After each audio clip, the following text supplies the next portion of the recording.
श्रद्धा पल भर के प्यार के लिए अपने मम्मी पापा को छोड़ देती है और आफ्ताब के साथ रहने लगती है। आफ्ताब हमसे प्यार करता है, हमें प्यार देगा, लेकिन वही आफ्ताब एक दिन श्रद्धा को ऐसे दर्दनाक मौत देता है जिसे सुनने के बाद आप भी गुस्से से तिलमिला उठेंगे। आज मैं श्रद्धा और आफ्ताब की पूरी प्रेम कहानी आपको बताने आया हूं कि आखिर ये प्रेम कहानी मौत के मंजर में कैसे बदल गया। तो जुड़े रहिएगा इस वीडियो के साथ। नमस्कार, आदाब, सलाम, सत श्री अकाल। मैं हूं विकास वैभव और आप देख रहे हैं क्राइम प्लेस। इस पूरी कहानी की शुरुआत मुंबई से होती है और दिल्ली के छतरपुर में इसका अंत होता है। मुंबई की एक मल्टीनेशनल कंपनी में श्रद्धा जॉब कर रही थी। श्रद्धा का घर पालघर मणिपुर में होता है। अपने घर परिवार छोड़कर जॉब के सिलसिले में श्रद्धा मुंबई आती है और एक मल्टीनेशनल कंपनी में कॉल सेंटर पे काम करने लगती है। उसी मल्टीनेशनल कंपनी में आफ्ताब भी काम कर रहा होता है। दोनों की दोस्ती होती है और दोनों की दोस्ती प्यार में बदल जाता है। दोनों 2018 में एक दूसरे से मिले थे, लेकिन मिलना जुलना बातों का सिलसिला चलता रहा। कंपनी में बात करने के अलावा जब ये दोनों घर भी चले जाते थे तो बात किया करते थे। दोनों अब एक दूसरे के बगैर रह नहीं पाते थे। दोनों मलाड में ही रहते थे। तो दोनों ने ये डिसीजन लिया कि क्यों ना हम दोनों एक ही रूम में, कहें तो लिव इन रिलेशनशिप में रह लें। श्रद्धा ये बात अपनी माँ को बताती है कि मैं आफ्ताब से बहुत प्रेम करती हूँ और मैं उसके साथ रहना चाहती हूँ।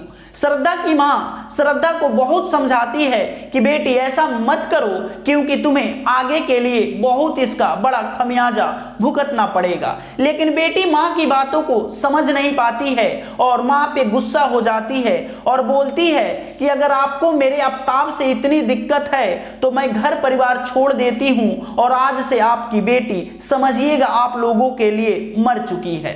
श्रद्धा घर परिवार सब कुछ छोड़कर मुंबई आ जाती है और मलाड में लिव इन रिलेशनशिप में आफ्ताब के साथ रहने लगती है।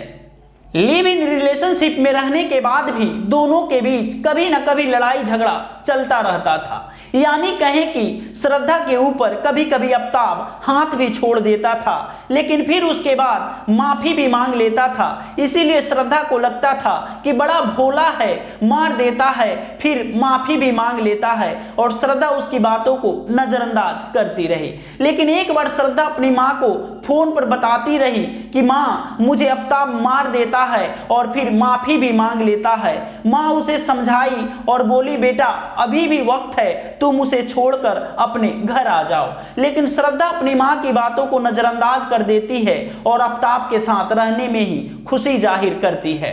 आफ्ताब और श्रद्धा घूमने के लिए हिमाचल चले जाते हैं। हिमाचल में उसकी दोस्ती बद्री नाम के एक लड़के से होता है। बद्री दिल्ली का रहने वाला होता है, लेकिन हिमाचल घूमने के लिए गया होता है।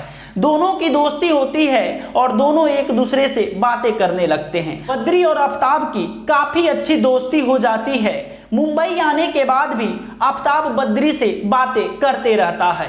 बद्री से बातें करते हुए एक दिन हंसी मजाक में बद्री बोलता है क्यों ना दिल्ली ही तुम दोनों सेटल हो जाओ। आफ्ताब ये बात श्रद्धा को बताता है और बोलता है क्यों ना हम दोनों दिल्ली ही सेटल हो जाएं। श्रद्धा भी खुश हो जाती है और बोलती है हाँ मुंबई से परेशान हो चुकी हूँ, अब चलते हैं हम दोनों दिल्ली ही सेटल हो जाएंगे। दोनों अपना सामान पैक करते हैं और दिल्ली के लिए निकल पड़ते हैं। दिल्ली के पहाड़गंज इलाके में एक होटल लेते हैं और उसी होटल में 1-2 दिन दोनों रुकते हैं। वहां रुकने के बाद फिर वो अपने दोस्त बद्री के घर चले जाते हैं और वहां भी 1-2 दिन रुकते हैं। और बद्री का घर छतरपुर होता है और छतरपुर इलाके में ही ये दोनों एक फ्लैट ढूंढते हैं और उसी फ्लैट में दोनों एडजस्ट हो जाते हैं, कहें तो अपना सामान सेटल कर लेते हैं और वहीं रहने लगते हैं। आफ्ताब का कॉल सेंटर में जॉब लग चुका था, लेकिन श्रद्धा जॉब की तलाश में थी। श्रद्धा जब भी कहीं जाती थी तो फेसबुक या इंस्टाग्राम पे अपडेट देती रहती थी। मुंबई के दोस्त हो या उसके घर मणिपुर के दोस्त हो, सभी दोस्तों से श्रद्धा बात करती रहती थी। उसका एक बड़ा ही क्लोज फ्रेंड था जिसका नाम लक्ष्मण था। दिल्ली में सेटल हो जाने के बाद श्रद्धा आफ्ताब से बोलती है कि अब हम दोनों को शादी कर लेना चाहिए, लेकिन आफ्ताब मना कर देता है और बोलता है कि नहीं, हम दोनों साथ में रह ही रहे हैं तो तुम्हें क्या दिक्कत है, शादी की क्या जल्दी है। आफ्ताब इस बात को नजरअंदाज कर देता है, लेकिन श्रद्धा के ज़हन में ये तो बात होता है कि हम दोनों को जल्द ही शादी कर लेनी चाहिए, लेकिन आफ्ताब करना ही नहीं चाहता था। उसका मानसिकता क्या था श्रद्धा समझ नहीं पा रही थी। आफ्ताब बार बार मना करता रहा, लेकिन श्रद्धा बार बार बोलती रही। दोनों के बीच लड़ाई हो जाता था। आफ्ताब श्रद्धा को मार भी देता था, लेकिन श्रद्धा कुछ नहीं बोल पाती थी। एक दिन ऐसा हुआ कि आफ्ताब से लड़ाई हो जाती है और आफ्ताब उसके सीने पे बैठकर उसका गला दबा देता है और श्रद्धा की मौत हो जाती है। श्रद्धा को मौत के नींद सुलाने के बाद उसके ज़हन में एक ही बात आता है कि अब इस लाश को ठिकाने कैसे लगाया जाए। इसीलिए इस लाश को ठिकाने लगाने के लिए वो मार्केट जाता है और मार्केट से 300 लीटर का फ्रिज खरीद के लाता है। श्रद्धा को टुकड़े टुकड़े करके उसी फ्रिज में रख देता है और धीरे धीरे रात्रि में उठता है 2 बजे 3 बजे और महरौली के जंगल में जाकर उसके किसी एक पार्ट्स को फेंक देता है। फिर आता है, रूम में सो जाता है, उसी फ्रिज से दूध निकालता है, चाय बनाता है, पीता है और फिर दूसरे दिन 2-3 बजे जगता है और उसके किसी एक पार्ट्स को पन्नी में पैक करता है और महरौली के जंगल में ले जाकर फेंक देता है। ये सिलसिला चलता रहा। लगभग 2 महीने बीत गए। श्रद्धा के किसी भी दोस्त से श्रद्धा की बात नहीं हो रही थी। श्रद्धा का बहुत एक क्लोज फ्रेंड था जिसका नाम लक्ष्मण था। लक्ष्मण चिंता जताने लगा कि आखिर श्रद्धा मुझसे बात क्यों नहीं कर रही है, ना ही इंस्टाग्राम पे दिख रही है, ना ही फेसबुक पे दिख रही है। श्रद्धा के पिता से लक्ष्मण जाकर पूछता है कि अंकल, आपको श्रद्धा से बात किए कितने दिन हो गए? तो अंकल बताते हैं कि मुझे तो काफी दिन हो गए श्रद्धा से बात किए, तुम्हारी बात नहीं होती है क्या? तो बोलता है कि 2 महीने हो गए हमारी श्रद्धा से बात ही नहीं हो रही है और ना ही वो इंस्टाग्राम पे दिख रही है। पिता को चिंता सताने लगी और वो पिता पहुंच जाता है police station. Manipur police station पहुंच के अपनी बेटी की गुमशुदगी का रिपोर्ट लिखवा देता है। मणिपुर पुलिस यानी कि श्रद्धा दिल्ली से गुम हुई थी, तो मणिपुर पुलिस दिल्ली महरौली थाने को केस सौंप देती है। दिल्ली महरौली पुलिस हरकत में आती है और इस मामले की जांच करने लगती है। जब इस मामले की जांच करने के लिए छतरपुर के जिस घर में वो रहते थे उस घर में पहुंचती है पुलिस, तो पता चलता है कि यहाँ आफ्ताब अब रहता ही नहीं है।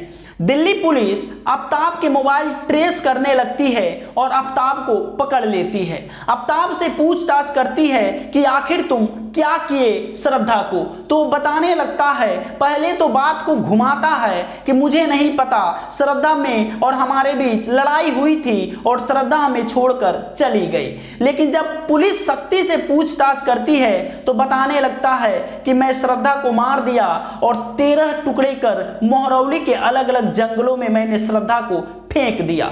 आफ्ताब 18 मई 2022 को श्रद्धा को मौत की नींद सुला दिया था और 2-3 महीना बीता ही नहीं था, अभी फ्रिज में श्रद्धा का लाश पड़ा ही था, तब तक उसने किसी और लड़की को अपने जाल में फंसाता है और अपने रूम पे बुलाता है और उस लड़की के साथ शारीरिक संबंध बनाता है, प्यार करता है, ऐशो आराम करता है। अब आप समझ सकते हैं कि उसी फ्लैट में एक लड़की का लाश फ्रिज के अंदर है और वो बेड पे किसी और लड़की के साथ शारीरिक संबंध बना रहा है। उसकी मानसिकता क्या हो सकती है आप बखूबी समझ सकते हैं। और उस लड़की को उसने डेटिंग ऐप के जरिए अपने जाल में फंसाया था और अपने रूम तक लाया था। उस लड़की का भी जैसे श्रद्धा का हाल हुआ वैसे ही उस लड़की के साथ भी करता। फिलहाल आफ्ताब पुलिस के गिरफ्त में है और महरौली के इलाके में जिधर जिधर जाकर श्रद्धा का लाश का इधर उधर टुकड़ा फेंका था, पुलिस उसे बरामद की है और उससे पूछताछ अभी